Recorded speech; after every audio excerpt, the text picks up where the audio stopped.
दोस्तों, इमेजिन कीजिए, एक आदमी सुबह उठता है।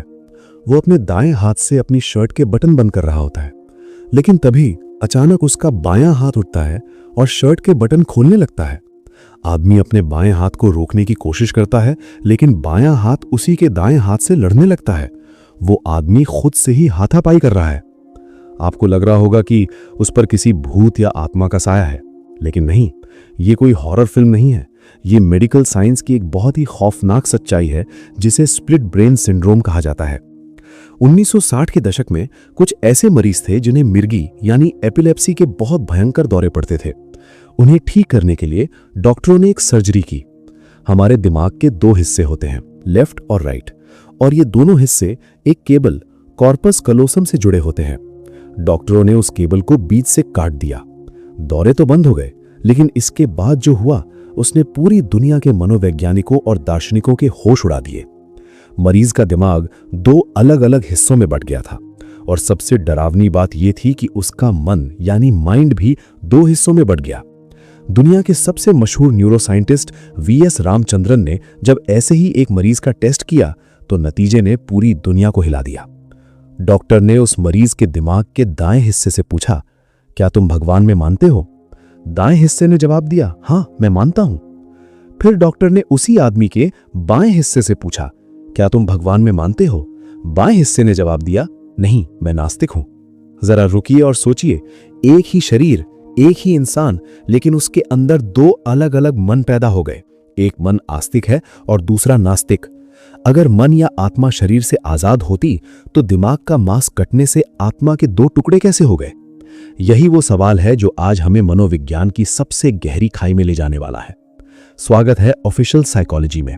मैं हूं आपका होस्ट सिद्धार्थ सिंह। पिछले एपिसोड में हमने देखा कि हमारा शरीर और हमारे केमिकल्स कैसे हमारे व्यवहार को कंट्रोल करते हैं। हमने देखा कि बायोलॉजी के बिना हम व्यवहार को नहीं समझ सकते। लेकिन आज हम चैप्टर 2 के सेकंड टॉपिक में मनोविज्ञान के उस सवाल से टकराने वाले हैं जिस पर पिछले 2000 सालों से बहस चल रही है। ब्रेन और माइंड का संबंध क्या हर मानसिक क्रिया का बायोलॉजिकल बेस होता है? हम सब मानते हैं कि जब हमें प्यास लगती है या हमें गुस्सा आता है तो वो हमारे शरीर यानी हार्मोन्स की वजह से है। लेकिन क्या वो प्यार जो एक माँ अपने बच्चे से करती है, क्या वो कविता जो एक शायर रात के 2 बजे लिखता है, क्या वो भगवान की भक्ति जो एक साधु को हिमालय पर होती है, क्या वो सब भी सिर्फ न्यूरॉन्स के टकराने की आवाज है? ध्यान से सुनिए दोस्तों, जब आप एक जिंदा इंसान के दिमाग का ऑपरेशन करते हैं तो आपको वहां पर क्या दिखता है? खून, नसें, पानी और मांस का एक भूरे रंग का लोथड़ा। अगर आप उसे माइक्रोस्कोप के नीचे देखेंगे तो आपको लाखों न्यूरॉन्स बिजली छोड़ते हुए दिखेंगे, लेकिन आपको वहां पर कोई विचार नहीं दिखेगा, आपको वहां पर कोई याद नहीं दिखेगी। अगर मैं अभी आपसे कहूं कि एक लाल सेब के बारे में सोचिए, आपके मन में तुरंत एक लाल सेब की तस्वीर बन गई। लेकिन उसी वक्त अगर कोई डॉक्टर आपका दिमाग खोलकर देखे तो उसे वहां कोई लाल सेब नहीं मिलेगा। तो आखिर ये लाल सेब कहां है? ये मन कहां रहता है? क्या मन दिमाग के अंदर बैठा कोई किराएदार है या मन सिर्फ एक भ्रम है? अगले पन्ने पर यानी पेज 2 पर हम दुनिया की सबसे एडवांस्ड मशीनों fMRI स्कैनर्स के अंदर चलेंगे। हम देखेंगे कि कैसे आज के वैज्ञानिक एक इंसान के मन को कंप्यूटर की स्क्रीन पर लाइव पढ़ रहे हैं, और हम डिकोड करेंगे माइंड ब्रेन आइडेंटिटी थ्योरी को, जो साबित कर देगी कि आपका मन हवा में नहीं है।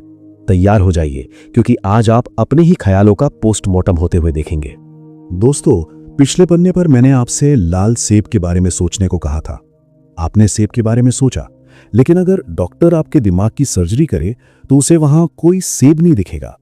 तो फिर क्या हमारा मन एक भूत है? क्या वो शरीर से आजाद है? यहीं पर मनोविज्ञान और दर्शन शास्त्र की सबसे पावरफुल थियरी सामने आती है, जिसे कहते हैं माइंड ब्रेन आइडेंटिटी थियरी, मन मस्तिष्क पहचान का सिद्धांत। ध्यान से सुनिए, यह आपके सोचने का तरीका बदल देगा। इमेजिन कीजिए, आपके सामने एक गिलास पानी रखा है। आप उसे पीते हैं, वो आपको ठंडा और गीला लगता है, आपकी प्यास बुझ जाती है। अब अगर मैं एक वैज्ञानिक को बुलाऊं और उससे पूछूं कि ये क्या है, तो वो कहेगा ये पानी नहीं है, ये H2O है। इसमें हाइड्रोजन के 2 एटम और ऑक्सीजन का 1 एटम है। अब एक सवाल, क्या पानी और H2O 2 अलग अलग चीजें हैं? बिल्कुल नहीं, ये दोनों एक ही चीज है। जब आप उसे बाहर से महसूस करते हैं तो वो पानी है, लेकिन जब आप उसे माइक्रोस्कोप के नीचे साइंटिफिक नजर से देखते हैं तो वो H2O केमिकल है। दोस्तों, आपका मन और आपका दिमाग बिल्कुल पानी और H2O की तरह है। जब आप अपने ख्यालों को अंदर से महसूस करते हैं, जैसे वो लाल सेब या किसी की याद या कोई सपना, तो वो आपका मन यानी माइंड कहलाता है। लेकिन जब उसी लाल सेब वाले ख्याल को एक डॉक्टर माइक्रोस्कोप या मशीन से बाहर से देखता है तो वो 86,000 करोड़ न्यूरॉन्स के बीच दौड़ती हुई बिजली होती है। मन कोई भूत नहीं है, मन सिर्फ इस बात का एहसास है कि आपका दिमाग अंदर से कैसे काम कर रहा है। अब आप कहेंगे, सिद्धार्थ भाई, ये तो फिलॉसफी की बातें हो गई। क्या साइंस के पास कोई पक्का सबूत है कि हर सोच के पीछे एक बायोलॉजिकल बेस होता है? बिल्कुल है, और वो सबूत इतना डरावना है कि आप हैरान रह जाएंगे। आजकल के वैज्ञानिकों के पास एक मशीन है जिसे fMRI कहा जाता है। यह मशीन आपके दिमाग के अंदर बहने वाले खून और ऑक्सीजन को लाइव ट्रैक कर सकती है। MIT के वैज्ञानिकों ने एक बहुत ही गजब का एक्सपेरिमेंट किया। उन्होंने एक इंसान को उस fMRI मशीन के अंदर लिटा दिया। अब उन्होंने उस इंसान को एक घर की फोटो दिखाई। जैसे ही इंसान ने घर देखा, कंप्यूटर की स्क्रीन पर उसके दिमाग का एक खास हिस्सा लाल रंग से चमकने लगा। वहां खून की सप्लाई बढ़ गई। फिर उन्होंने उसे एक इंसान के चेहरे की फोटो दिखाई। इस बार घर वाला हिस्सा शांत हो गया और दिमाग का दूसरा हिस्सा चमकने लगा। लेकिन असली जादू तो अब हुआ। वैज्ञानिकों ने उस इंसान की आंखें बंद करवा दी, उसे कोई फोटो नहीं दिखाई। उन्होंने बस इतना कहा कि आंख बंद करो और अपने मन में एक चेहरे के बारे में सोचो। और दोस्तों, जैसे ही उस इंसान ने मन में चेहरा इमेजिन किया, कंप्यूटर की स्क्रीन पर दिमाग का बिल्कुल वही हिस्सा FFA दोबारा से चमकने लगा। यानी आपका ख्याल कोई हवा नहीं है। जब आप सिर्फ सोचते भी हैं, तब भी आपके दिमाग के अंदर खून और बिजली अपनी जगह बदल रहे होते हैं। वैज्ञानिक मशीन देखकर बता सकते हैं कि आप मन में घर के बारे में सोच रहे हैं या चेहरे के बारे में। इसे कहते हैं माइंड रीडिंग, दिमाग पढ़ना।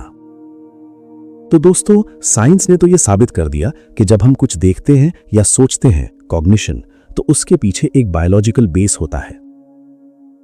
लेकिन अब हम मनोविज्ञान के सबसे गहरे और नाजुक हिस्से में हाथ डालने वाले हैं, इंसान के इमोशंस और अध्यात्म। क्या वो प्यार जो एक मां अपने बच्चे से करती है, क्या वो भी सिर्फ न्यूरॉन्स का चमकना है? क्या रोमियो जूलियट या हीर रांझा का प्यार कोई आसमानी रिश्ता था, या वो सिर्फ उनके खून में उबलने वाला एक केमिकल लोचा था? अगर मैं आपसे कहूं कि एक इंजेक्शन लगाकर एक इंसान के अंदर किसी अजनबी के लिए प्यार पैदा किया जा सकता है, तो क्या आप मानेंगे? अगले पन्ने पर यानी पेज 3 पर हम आपके सबसे पवित्र जज्बातों का पोस्टमार्टम करेंगे। हम जानेंगे the biology of love and spirituality के बारे में। हम देखेंगे कैसे ऑक्सीटोसिन नाम का एक केमिकल आपके दिल को बेवकूफ बना रहा है। तैयार हो जाइए, क्योंकि अब आपके रोमांस और आपके रिश्तों का साइंटिफिक सच बाहर आने वाला है। दोस्तों, जब एक लड़का और लड़की पहली बार मिलते हैं, उनकी आंखें टकराती हैं, दिल की धड़कन तेज हो जाती है और उन्हें लगता है कि यही मेरा सोलमेट है, हमारा रिश्ता तो आसमानों में तय हुआ था। कवियों ने हजारों सालों से हमें यही बताया है कि प्यार शरीर से ऊपर की चीज है। लेकिन अगर मैं आपसे कहूं कि आपका वो सच्चा प्यार और आसमानी रिश्ता कुछ और नहीं, बस आपके खून में तैरते हुए 2 केमिकल्स का ओवरडोज है। मनोवैज्ञानिकों और बायोलॉजिस्ट ने एक बहुत ही गजब एक्सपेरिमेंट किया। अमेरिका में एक खास प्रजाति के चूहे पाए जाते हैं जिसे प्रेरी वोल्स कहते हैं। ये चूहे इंसानों की तरह होते हैं। ये पूरी जिंदगी सिर्फ एक ही पार्टनर के साथ रहते हैं, मोनोगमस, उसी के साथ बच्चे पैदा करते हैं और बहुत वफादार होते हैं, लॉयल होते हैं। वैज्ञानिकों ने सोचा कि आखिर ये इतने वफादार क्यों हैं। जब उन्होंने इन चूहों के दिमाग का स्कैन किया तो पता चला कि इनके दिमाग में ऑक्सीटोसिन और वैसोप्रेसिन नाम के केमिकल्स बहुत ज्यादा मात्रा में बनते हैं। इसे विज्ञान में कडल हार्मोन यानी प्यार का हार्मोन कहते हैं। अब वैज्ञानिकों ने एक बहुत ही खौफनाक खेल खेला। उन्होंने उन वफादार चूहों के दिमाग में एक दवा डाल दी जिसने ऑक्सीटोसिन का रास्ता ब्लॉक कर दिया। और जानते हैं क्या हुआ? अगले ही दिन वो सच्चा प्यार करने वाले चूहे अपने पार्टनर को छोड़कर दूसरे चूहों के साथ भाग गए। उनकी सारी वफादारी और प्यार 1 सेकंड में खत्म हो गया। और जब वैज्ञानिकों ने उन धोखेबाज चूहों को वापस ऑक्सीटोसिन का इंजेक्शन लगाया तो वो फिर से वफादार बन गए। जरा सोचिए, एक केमिकल का इंजेक्शन प्यार पैदा कर सकता है और उसे खत्म भी कर सकता है। जब एक मां अपने बच्चे को देखकर प्यार से भर जाती है तो वो कोई जादू नहीं है, वो इसी ऑक्सीटोसिन का कमाल है। यानी आपके सबसे पवित्र और गहरे जज्बात का भी एक 100% बायोलॉजिकल बेस है। अब आप कहेंगे, चलो सिद्धार्थ भाई, मान लिया कि प्यार केमिकल है, लेकिन उन साधु संतों का क्या, जो हिमालय पर ध्यान लगाते हैं, जो उन्हें भगवान के या दिव्य प्रकाश के दर्शन होते हैं, वो तो बायोलॉजी नहीं हो सकता ना, वो तो पक्का आत्मा का काम है। तो दिल थाम लीजिए दोस्तों, क्योंकि अब हम उस मशीन की बात करेंगे जिसने धर्म और विज्ञान के बीच भूचाल ला दिया था। कनाडा के एक बहुत ही मशहूर न्यूरोसाइंटिस्ट थे, डॉक्टर माइकल पर्सिंजर। उन्होंने अपनी लैब में एक हेलमेट बनाया जिसे दुनिया आज द गॉड हेलमेट के नाम से जानती है। उन्होंने क्या किया, उन्होंने बिल्कुल नॉर्मल लोगों को, जिनमें से कुछ नास्तिक भी थे, अपनी लैब में बुलाया। उन्हें एक कुर्सी पर बिठाया, उनकी आंखों पर पट्टी बांधी और उनके सिर पर वो गॉड हेलमेट पहना दिया। इस हेलमेट का काम था दिमाग के टेम्पोरल लोब यानी कान के पास वाले हिस्से में बहुत ही हल्का सा मैग्नेटिक फील्ड या करंट छोड़ना। और जब मशीन चालू की गई तो नतीजे डरावने थे। 80% से ज्यादा लोगों ने कहा कि उन्हें उस खाली कमरे में किसी अदृश्य शक्ति का एहसास हो रहा है। ईसाई लोगों ने कहा कि उन्हें ईसा मसीह या फरिश्ते दिख रहे हैं। कुछ लोगों को लगा कि कोई भूत या आत्मा कमरे में आ गई है। यहां तक कि नास्तिकों की आंखों से भी आंसू बहने लगे और उन्होंने कहा कि उन्हें ब्रह्मांड की सबसे बड़ी पावर महसूस हो रही है। मशीन बंद होते ही वो एहसास गायब हो गया। डॉक्टर पर्सिंजर ने साबित कर दिया कि जब इंसान को भगवान या किसी अलौकिक शक्ति का एहसास होता है तो वो आत्मा का खेल नहीं है, वो आपके दिमाग के टेम्पोरल लोब में होने वाली एक बायोलॉजिकल एक्टिविटी है। तो दोस्तों, अब तक हमने क्या देखा? हमारा ख्याल एक बिजली है, एफएमआरआई मशीन। हमारा प्यार एक केमिकल है, ऑक्सीटोसिन। और हमारा भगवान हमारे टेम्पोरल लोब का एक मैग्नेटिक करंट है, गॉड हेलमेट। अगर हमारी हर एक मानसिक क्रिया का एक बायोलॉजिकल बेस है तो इसका मतलब तो ये हुआ कि हम इंसान कुछ भी नहीं है, बस मांस और हड्डियों से बने हुए रोबोट हैं जिनके पास अपनी कोई मर्जी नहीं है, जो सिर्फ अपने न्यूरॉन्स के गुलाम है। क्या ये सच है? क्या हमारी जिंदगी इतनी ही खोखली है?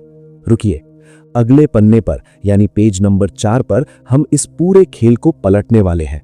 विज्ञान का एक ऐसा नया चमत्कार सामने आने वाला है जो आपको वापस आपकी ताकत लौटा देगा। हम बात करेंगे न्यूरोप्लास्टिसिटी की। अगर दिमाग मन को चलाता है तो क्या मन वापस अपने दिमाग की वायरिंग को बदल सकता है? तैयार हो जाइए, क्योंकि अब सॉफ्टवेयर अपना हार्डवेयर खुद हैक करने वाला है। दोस्तों, पिछले पन्नों पर हमने गॉड हेलमेट और ऑक्सीटोसिन वाले चूहों को देखकर ये मान लिया था कि हमारी हर एक सोच और हमारा हर एक जज्बात सिर्फ हमारे न्यूरॉन्स और केमिकल्स का गुलाम है। दिमाग एक बॉस है और मन उसका नौकर, यानी बायोलॉजी बराबर बिहेवियर, यानी बायोलॉजी हमारे व्यवहार को बनाती है। अगर ये सच है तो इसका मतलब ये है कि हम जन्म से ही एक रोबोट हैं। अगर हमारे जीन्स या हमारे दिमाग की बनावट में गुस्सा लिखा है तो हम पूरी जिंदगी गुस्सा ही करेंगे, हम कभी नहीं बदल सकते। लेकिन सन 2000 में विज्ञान की दुनिया में एक ऐसा भूचाल आया जिसने इस पूरी रोबोट वाली थ्योरी को कचड़े के डिब्बे में डाल दिया। मनोवैज्ञानिकों को एक बहुत बड़ा सच पता चला। उन्होंने देखा कि ये तीर सिर्फ एक तरफ नहीं जाता। अगर बायोलॉजी मन को बनाती है तो मन के अंदर भी इतनी ताकत है कि वो आपकी बायोलॉजी को हमेशा के लिए बदल सकता है। इसे विज्ञान की भाषा में कहते हैं न्यूरोप्लास्टिसिटी। इसे ध्यान से सुनिए दोस्तों, ये आपकी जिंदगी बदल देगा। हजारों सालों से साइंस मानता था कि इंसान का दिमाग लोहे की तरह है, जो आकार बचपन में बन गया वो बन गया। लेकिन न्यूरोप्लास्टिसिटी ने कहा कि दिमाग लोहा नहीं बल्कि गीली मिट्टी या प्लास्टिक की तरह है। आप इसे जब चाहें जैसा चाहें ढाल सकते हैं। और इसका सबसे बड़ा और जीता जागता सबूत मिला लंदन शहर में। लंदन में जो ब्लैक कैब टैक्सी चलाते हैं उन्हें दुनिया का सबसे मुश्किल टेस्ट पास करना होता है, जिसे द नॉलेज कहते हैं। इस टेस्ट को पास करने के लिए एक ड्राइवर को लंदन की 25,000 सड़कों का चप्पा चप्पा बिना किसी जीपीएस के याद करना पड़ता है। इसमें 3 से 4 साल लग जाते हैं। यूनिवर्सिटी कॉलेज लंदन की एक साइंटिस्ट डॉक्टर एलेनोर मैगवायर ने सोचा कि क्या इतनी भयानक पढ़ाई करने से इन ड्राइवर्स के दिमाग में कोई बदलाव आता है। उन्होंने उन ड्राइवर्स को एमआरआई मशीन में डाला और जो स्क्रीन पर दिखा उसने पूरी दुनिया के होश उड़ा दिए। उन ड्राइवर्स के दिमाग का वो हिस्सा जो याददाश्त और रास्ते यानी नेविगेशन को स्टोर करता है, जिसे हिप्पोकैम्पस कहते हैं, वो नॉर्मल इंसानों के मुकाबले साइज में बहुत बड़ा हो गया था। जरा रुकिए और इस बात की गहराई को समझिए। उन्होंने कोई दवा नहीं खाई थी, उन्होंने कोई सर्जरी नहीं करवाई थी, उन्होंने सिर्फ 4 साल तक सोचा था। Mental effort, mind. उन्होंने अपने मन का इस्तेमाल किया था और उनके उस अदृश्य मन ने उनके दिमाग के मांस को सच में बड़ा कर दिया। बिल्कुल वैसे ही जैसे जिम में लगातार डंबल उठाने से आपके बाइसेप्स बड़े हो जाते हैं। तो दोस्तों, इसका हमारी और आपकी डेली लाइफ में क्या मतलब है? इसका मतलब ये है कि आप अपने केमिकल्स के गुलाम नहीं हैं। अगर आज आपको डिप्रेशन है या आपको बात बात पर एंजाइटी होती है, तो इसका मतलब ये नहीं कि आपका हार्डवेयर हमेशा के लिए खराब हो गया है। जब आप किसी साइकोलॉजिस्ट के पास जाते हैं और थेरेपी लेते हैं, तो आप सिर्फ बातें नहीं कर रहे होते हैं। हर एक पॉजिटिव विचार, हर एक नई आदत आपके दिमाग में नए बायोलॉजिकल तार बिछा रही होती है। आपकी सोच आपके दिमाग को बदल रही है।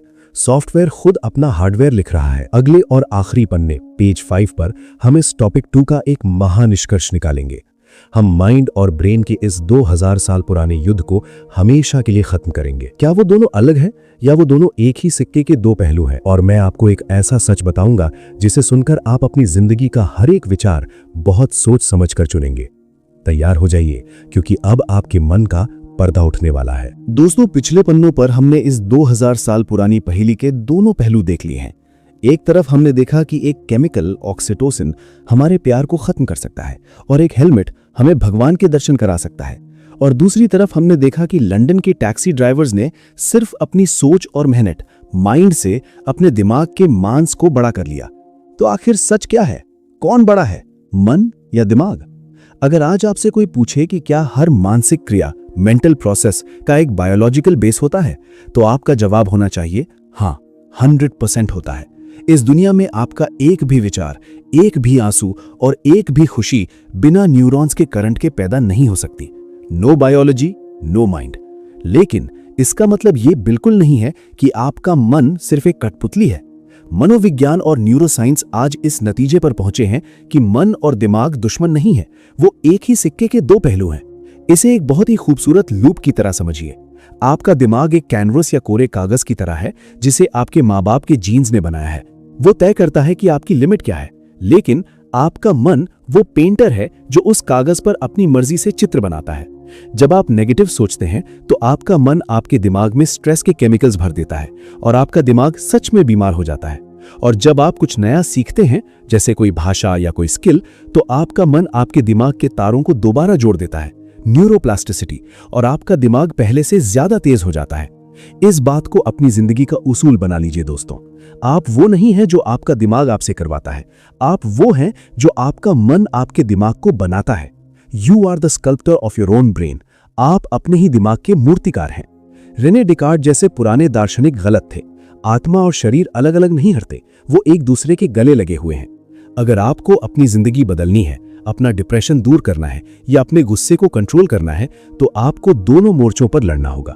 आपको अपने हार्डवेयर को भी ठीक रखना होगा, अच्छी नींद, अच्छा खाना, एक्सरसाइज, और आपको अपने सॉफ्टवेयर को भी अपडेट करना होगा, अच्छी किताबें, मेडिटेशन और पॉजिटिव सोच।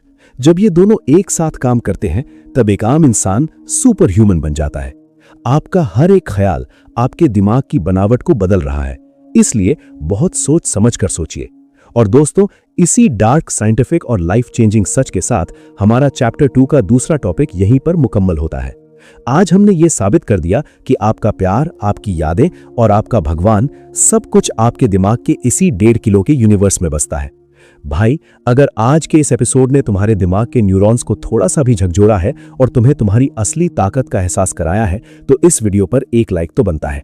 नीचे कमेंट करके मुझे बताओ, तुम्हारे हिसाब से कौन ज्यादा ताकतवर है, तुम्हारा मन या तुम्हारा दिमाग? मैं सबके कमेंट्स पढ़ूंगा। और हाँ, अगर तुम इस ऑफिशियल साइकोलॉजी की ऑडियो यूनिवर्सिटी में नए हो तो बिना सोचे चैनल को सब्सक्राइब कर लो और उस बेल आइकन को दबा दो, क्योंकि यहाँ जो ज्ञान मिल रहा है वो तुम्हारी पूरी जिंदगी का नजरिया बदल देगा। इस वीडियो को अपने दोस्तों के साथ शेयर करो ताकि वो भी अपने दिमाग की असली पावर, न्यूरोप्लास्टिसिटी को समझ सके। लेकिन रुकिए, कहानी अभी खत्म नहीं हुई है। असली मैजिक तो अब शुरू होगा। आज हमने 8600 करोड़ न्यूरॉन्स का नाम बहुत बार लिया। हमने कहा कि ख्याल बिजली की तरह दौड़ते हैं, लेकिन क्या आपने कभी सोचा है कि ये न्यूरॉन दिखता कैसे है? एक न्यूरॉन दूसरे न्यूरॉन से बात कैसे करता है? जब आपके पैर में कांटा चुभता है तो वो दर्द 400 किलोमीटर प्रति घंटे की रफ्तार से दिमाग तक पहुंचता कैसे है? अगले एपिसोड में हम माइक्रोस्कोप लगाकर आपके दिमाग के सबसे छोटे हिस्से के अंदर घुसने वाले हैं। चैप्टर 2, टॉपिक 3, न्यूरॉन क्या होता है और नर्वस सिस्टम का बेसिक कम्युनिकेशन कैसे होता है। हम डिकोड करेंगे आपके शरीर के अंदर बिछे उस इलेक्ट्रिक नेटवर्क को जो दुनिया के सबसे तेज सुपर कंप्यूटर से भी ज्यादा स्मार्ट है। तैयार रहिए, क्योंकि अगला टॉपिक आपकी खुद की नसों में करंट दौड़ा देगा। मैं हूं आपका दोस्त सिद्धार्थ सिंह और आप सुन रहे थे ऑफिशियल साइकोलॉजी। अपने ख्यालों पर नजर रखिए, क्योंकि वो आपका दिमाग बदल रहे हैं। Stay curious, stay unstoppable. जय हिंद।